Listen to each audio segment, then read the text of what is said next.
Well, good evening, beautiful people. It's been such a long time. Well, actually, I have not posted the other recordings yet, so I do apologize for that. Anyway, but today, uh, I let's see. I want to say I'm inspired, or I'm not even inspired, but I just wanted to talk about this particular topic on today. Doesn't have anything to do necessarily with professional development or anything like that. It's just a conversation or just a talk, to be honest with you.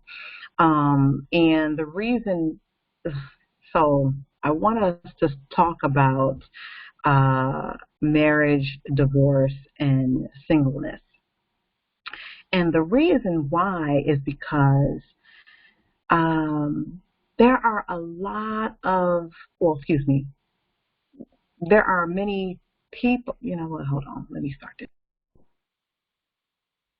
Well, hello, beautiful people.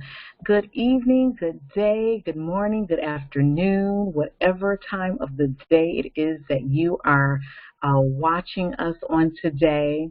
I thank you for taking out the time to join us on this evening, February 24th, 2021. And today it's going to be a little different. Excuse me. I don't have a professional development topic to discuss. I don't have a you know, business type of topic to discuss. This is more so, I would say, your personal development, which is what Success in Motion is still all about. You know, personal development, professional development, career development, ministry, it's all that. So I wanted to talk about divorce, marriage, and singleness. And I'm inspired by a conversation that I've had with a number of people who are in each of those categories. So this is not, though, the conversation about, you know, being single and trying to get married. This is not that conversation. And I actually really want to touch on the divorce aspect of it. So I realize that due to the pandemic, that it has caused a lot of people, married couples, to naturally have to be in the same home at the same time for 24 hours a day. And it's really interesting because it seems like, you know, when you're dating, you know, you're not necessarily spending 24 hours a day with someone, you know, and I'm not talking about those who, you know, decided to move in together before they got married. I'm not talking about that. I'm just talking about, you know, when you're dating, you're courting one another.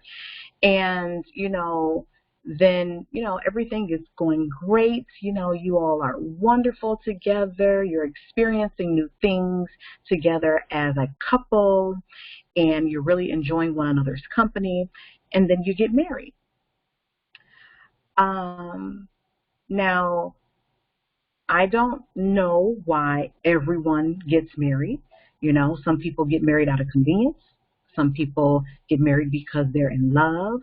Some people get married because it's just something to do, or, you know, they've kind of thought about their lifespan and they're like, hey, let's just do it, you know.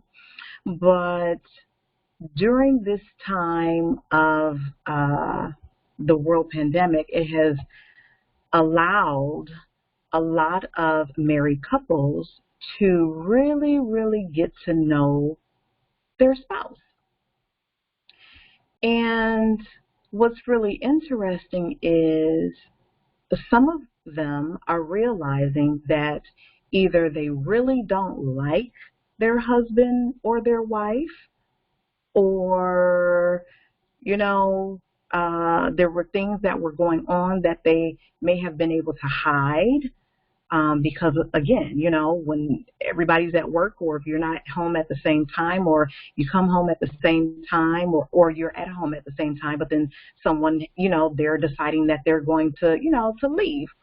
And so this has really challenged a lot of married couples. For those of you who are just joining in, I'm just having a conversation today. It's not a professional development conversation, but it's more so personal development. But I'm talking about divorce, marriage, and singleness. And it's not your typical conversation about, being single, married. It's not that type of conversation, but it's a conversation about more so about divorce. And for those couples who have pondered the idea or who have actually gotten divorced during this pandemic. So I just want to let you all know who are just joining us what this conversation is about. And so, again, it has challenged a lot of people in their marriage. And again, as I mentioned, it's causing some people to realize that they may not, they don't like their spouse, their husband or their wife, or, there's some quirks and some things that they have probably been doing since, they've been together. But, when you're not spending 24 hours a day with one another, you just kind of, you hear things or you see things, you're just like, whatever, because you're doing your thing. So, I just really want, I think it's very unfortunate and it's very sad, especially when people who are, when you're married and you have children, especially young children or children that are still in the home, they're under 18, they haven't left the nest yet. And I think to me it's very unfortunate because,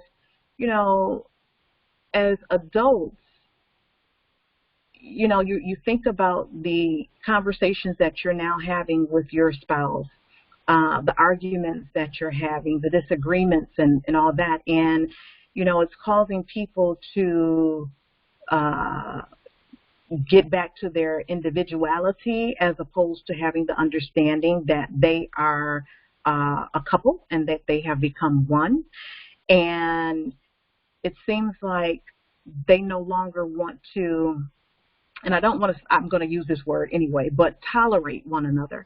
And I think it's very unfortunate because, again, when you have children that are involved, you're not thinking about the children. You're only thinking about yourself and your unhappiness and that. But, a lot of times I don't think that parents think about the well-being of their children, the emotional well-being of their children when they decide to get divorced. I know that when my parents, or before they got divorced, I remember being told that they were, and it's just like, what do you mean? I was like 11 years old, I think. Anyway, and, it did something to me emotionally and even mentally. When one parent leaves the home, it's just like, oh my gosh, it can be traumatic, experience. And, I was not a child who thought that my parents' divorce was my fault, because I didn't think that, but it was sad because you no longer had both of your parents in the home. And then, moving on to another situation is when, you have married couples who, they know that they no longer want to be married. They've known that for a number of years, and then they wait until their children graduate from high school, and then they get a divorce. That one I don't understand to the fullest. I understand to the extent of what I'm talking about or what I just mentioned in regards to the effects that it will have on your children when they're younger. But yet, you think about it, if you've been arguing and, cussing and fighting and maybe not fighting, but just cussing and arguing and, staying out late or being gone for, so many days or a week or so at a time. Children are very, very smart. They're very intelligent, and they know when things are going on. They know. So that brings me to this here. So for those of you who, you're realizing more about your husband or your wife, and you're pondering the idea of getting a divorce, have you weighed out the pros and the cons? Have you exhausted every option there is to gain understanding as to what's going on? And I say that, because too, we know that Satan comes for to steal, to kill, and to destroy. And we also know that a family divided against itself, it cannot stand. And so we understand that, the devil doesn't want there to be unity in the homes. And, it's spoken about in the word that there will be, mother against daughter, daughter against mother, daughter against mother-in-law, father against son, and things of that nature. And it's like, okay, well, when we start to feel ourselves become angry, irritated, frustrated, whatever that emotion is, then I think that we need to just take a pause and just but just think about what's really going on. And, we're supposed to effectively communicate with our husband or your wife. And I think that is a time where that really has to be done.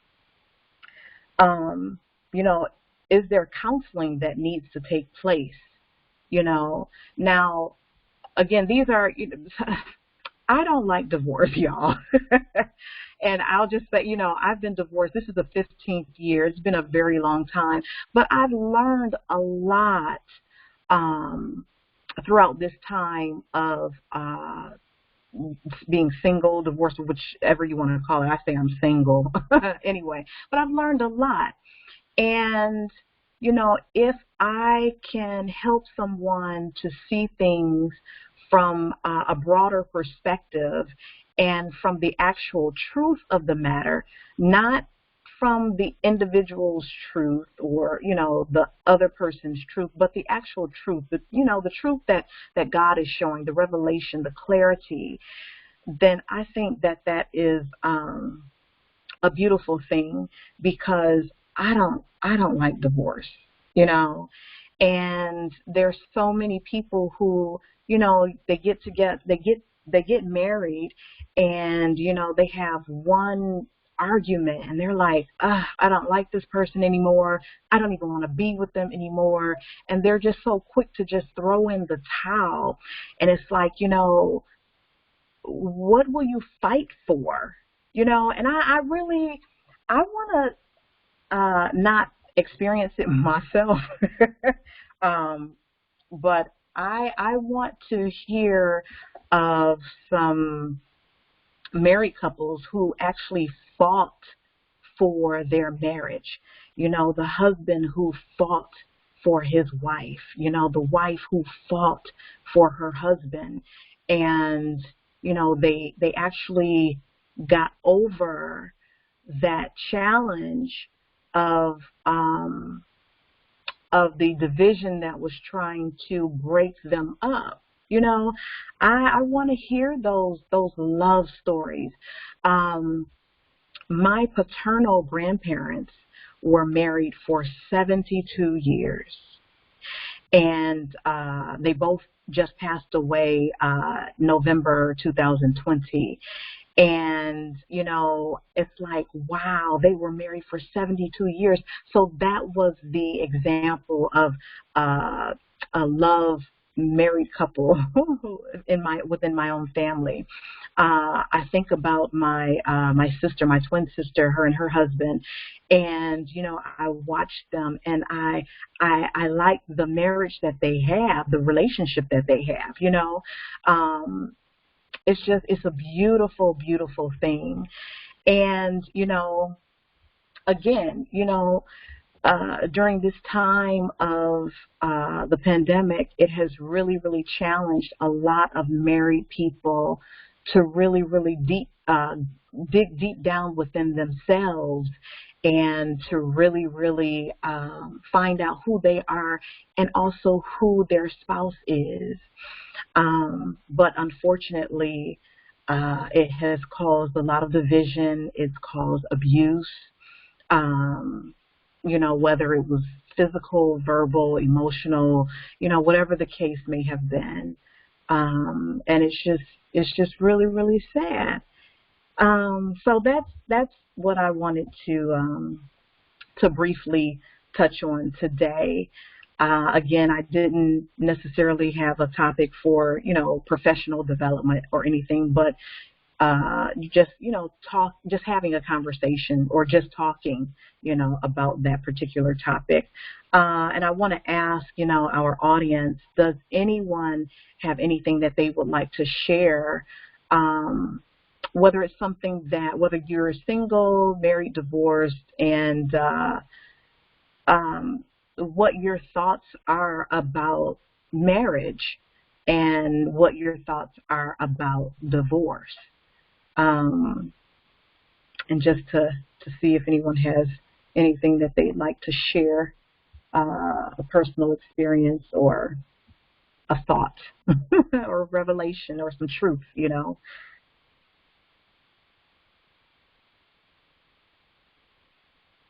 Okay.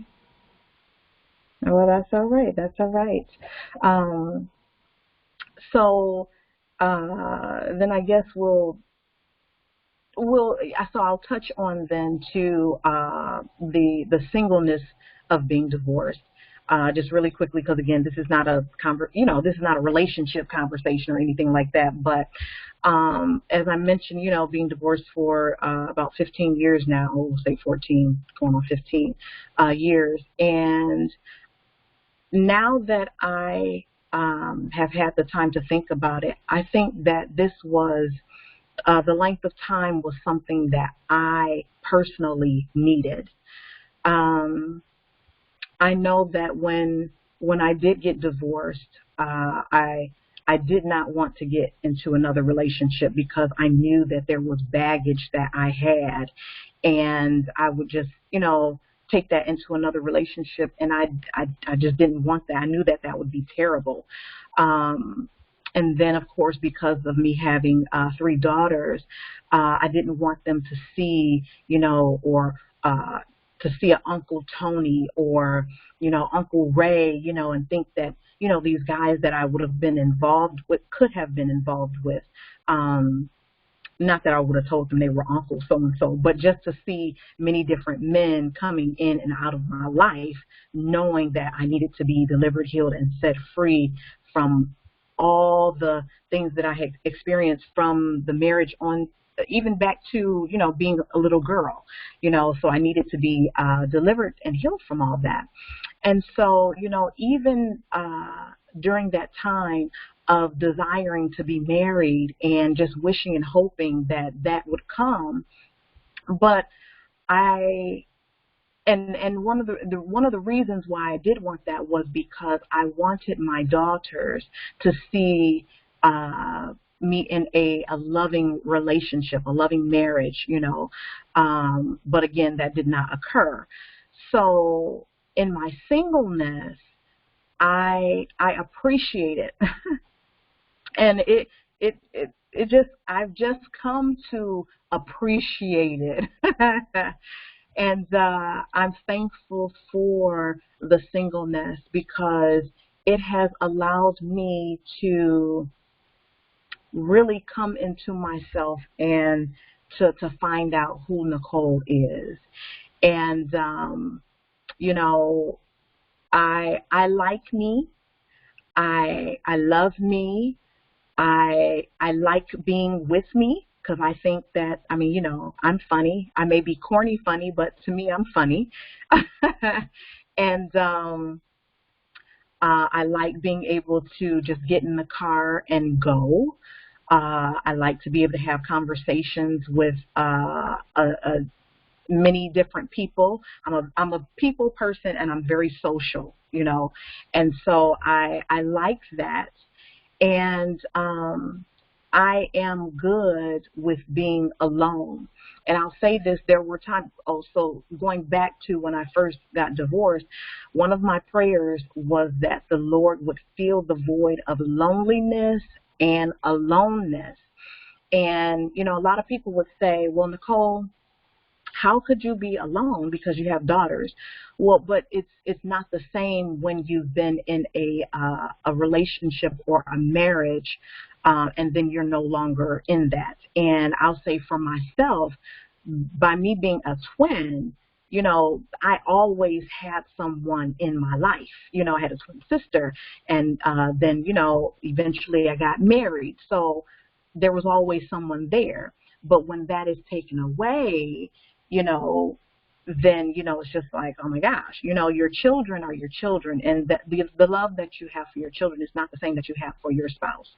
And so, and the things that you can do with your spouse, or your companion, you can't do with your children. Your children they don't want to hang around with you. I like to bowl and go to the movies, but again, I'm that corny one. So the movies that I like to watch, my children don't necessarily like to watch, or didn't necessarily like to watch, Anyway, so I am enjoying my singleness. I'm appreciating the time that I have to myself. And just this past weekend, my second oldest, who does still live with me, she'll be graduating from college in April. Anyway, but it was interesting because she left for the weekend, and it was really a moment of, okay, Nicole, this is what it's going to be like when you're actually an empty nester. And I was okay with it. Before I wasn't okay because it was, I put my life into my daughters, and, to be alone, it was just like, oh my gosh. And I would have crying, moments. I'm like, oh, Lord, help me, anyway.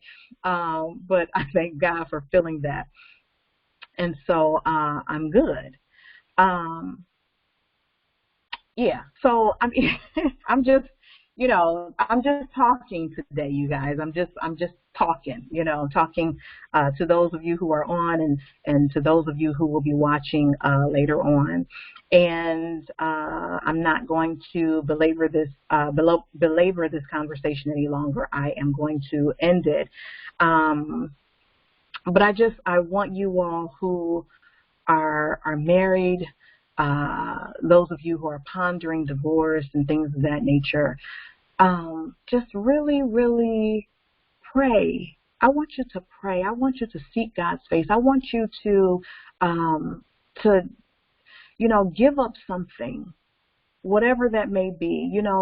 Many people would say to fast.